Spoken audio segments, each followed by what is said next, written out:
தனிமையை வந்து 2 வகையில் பயன்படுத்தலாம். தீமைக்காகவும் பயன்படுத்தலாம், நன்மைக்காகவும் பயன்படுத்தலாம். உணர்ச்சியில் இருக்கும் தீமைக்காக பயன்படுத்துவாங்க.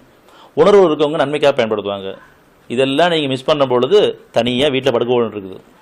எத்தனையோ கிளாஸ் எடுக்கப்பட்டாச்சு, நீங்கள் புரிஞ்சுக்க மாட்டேங்கிறீங்க. இப்போ என் பக்கம் திரும்புங்க, நீங்கள் அவனை பக்கம் திரும்பினா மட்டும்தான் அமைதி, யாரும் அமைதி கொடுத்துட முடியாது.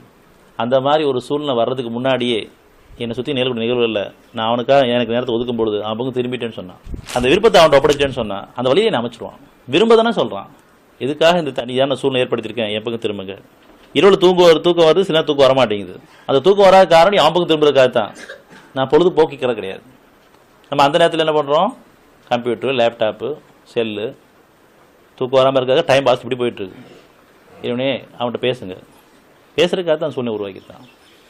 பாவத்தை மன்னிச்சிடு, அப்படி பேச ஆரம்பிக்க என்ன பாவம் அவன் அறிவிப்பான். தூக்கம் எனக்கு வரல, என் பாவத்தை மன்னிச்சிடு, நல்லபடியாக வந்துட்டு இப்போ தூக்கம் வராமல் இருக்குது, என்ன காரணம் தெரியல, அறிவிப்பான்.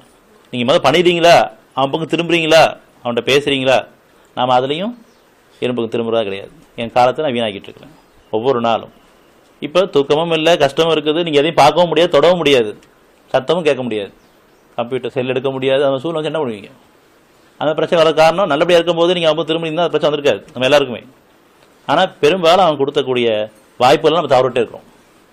அவனுடைய எண்ணங்களும் பேச்சுக்களும் செயல்களும் என்னுடைய பார்வையிலும் அவனுக்கு பொருத்தமாக அமைய இறைவனே என்னை என் பொறுப்பில் விட்டுறாத, நான் படைப்பின் பலன் அடையணும்.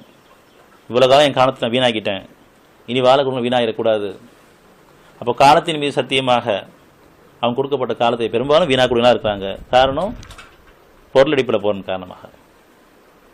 பொருள் தான் வாழ்க்கைன்னு சொன்னால் எல்லாத்தையும் கொடுத்துட்றேன், ஏற்கனவே கொடுக்கப்பட்டவங்க தான். நம்ம அது என்ன நிம்மதி நம்ம வாழ்ந்தோம், கஷ்டங்கள் தான் அதிகரிச்சிருக்கு இது வரைக்கும்.